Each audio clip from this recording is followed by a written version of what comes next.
All right, today we're going to talk about a technology that's, well, it's not just changing our world, it's actually creating new parts of it.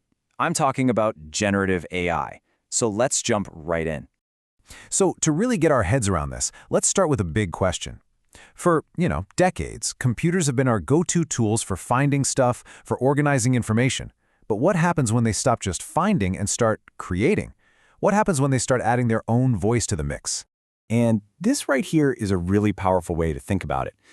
Think of traditional AI as the perfect librarian. It's got a flawless memory, it can find any piece of information, and it can categorize everything perfectly. It identifies the world exactly as it is. But generative AI, it's totally different. It's like an imaginative student who has literally read every single book in that library. It doesn't just find a story, it uses all that inspiration it's absorbed to write a completely new one. It doesn't just identify the world, it reimagines it. So yeah, this idea of a creative machine, it's really at the heart of all this. Let's break down what that actually means. We're all used to AI that does things like tag our friends in photos or recommend the next song on our playlist. That's all about recognizing patterns. But generative AI? It's a whole different ballgame. It takes all those patterns it's learned and uses them like Lego bricks to build something that has never, ever existed before. A new image, a new piece of music, a totally new story. And look, this whole thing didn't just appear out of nowhere. It really started as a dream way back in the 50s. The foundations were laid in the 80s, and we saw a huge breakthrough in 2014. But the real pivot point, the moment everything changed, that was 2017, with the invention of the transformer architecture. That's the engine powering most of what we see today. And by 2022, boom, the explosion was official. Okay, so let's fast forward to right now, to 2026. That explosion has basically handed us this incredible AI toolbox, and it's already shaking up entire industries. First up, let's talk about the text and reasoning models. Think of these as the all-arounders, the Swiss Army knives of AI. They're becoming these partners we can use for writing, for brainstorming, even just for thinking through really tough problems.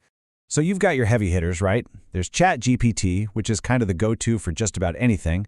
Then you have Gemini, which is plugged right into Google, so it's amazing for real-time research. Claude, oh man, Claude is known for writing in this incredibly natural, human-like way. And then there's something like Perplexity AI, which is like a search engine on steroids. It just gives you the answer and tells you where it got it from. Super cool. All right, now let's pivot to the visual world, because this is where AI is just causing an absolute creative revolution. So get this, instead of spending hours searching for the perfect stock photo, you can just create it. You've got Midjourney, which is like this master artist that can whip up hyper-realistic photos and insane artistic styles. DALL-E 3 is the super literal one. It's scary good at understanding exactly what you ask for, no matter how weird or specific. And then there's Adobe Firefly, which is built for the pros, safe for commercial work, and plugs right into their existing tools. But wait, it doesn't stop with still images. That was just the beginning. The next frontier is bringing those images to life. We're talking high-quality video generation. And this is where things get, well, honestly, a little mind-blowing. You have tools like Sora that can create whole video clips with a story and everything from just a single sentence. Vero 3 is all about that cinematic, super realistic motion. And Runway, it's like having a Hollywood-level editing suite right on your laptop, giving you almost magical control over video. And of course, it's not just what we see that's being transformed, it's what we hear. Can you imagine composing a full-blown, studio-quality song with vocals and instruments just by typing out what you want? Well, that's exactly what tools like Suno and Udio are doing. And then there's ElevenLabs, which can create these incredibly realistic voice clones, perfect for narration or dubbing. It's basically a complete audio production studio in your browser. Okay, so how? How is any of this even possible? How can a machine seem so creative? Well, the secret is actually a pretty simple concept at its core. It's just a massively, massively powerful prediction engine. It really just boils down to 3 simple steps. First, training. The AI model is fed a truly insane amount of data. Think all the text on the internet, or millions and millions of images. Second, pattern recognition. It starts to learn the relationships, the probabilities, like how the word blue is often pretty close to the word sky. And then third, generation.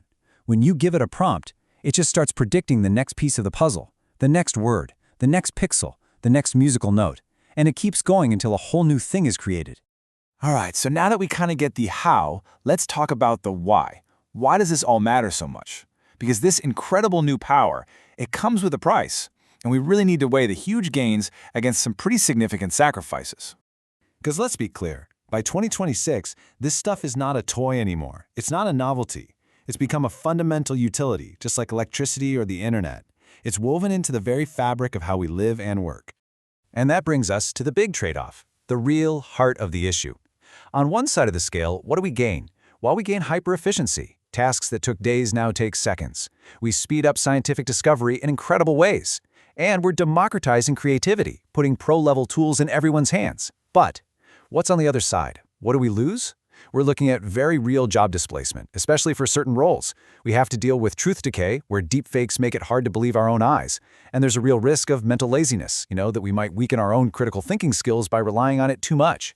So this all leaves us with a really powerful final thought. The game isn't about trying to compete with AI. That's a losing battle. The future belongs to the people who learn how to steer it. It's not about man versus machine anymore. It's about those of us who can learn to guide this incredible new power. The only question left is, where are you going to point it?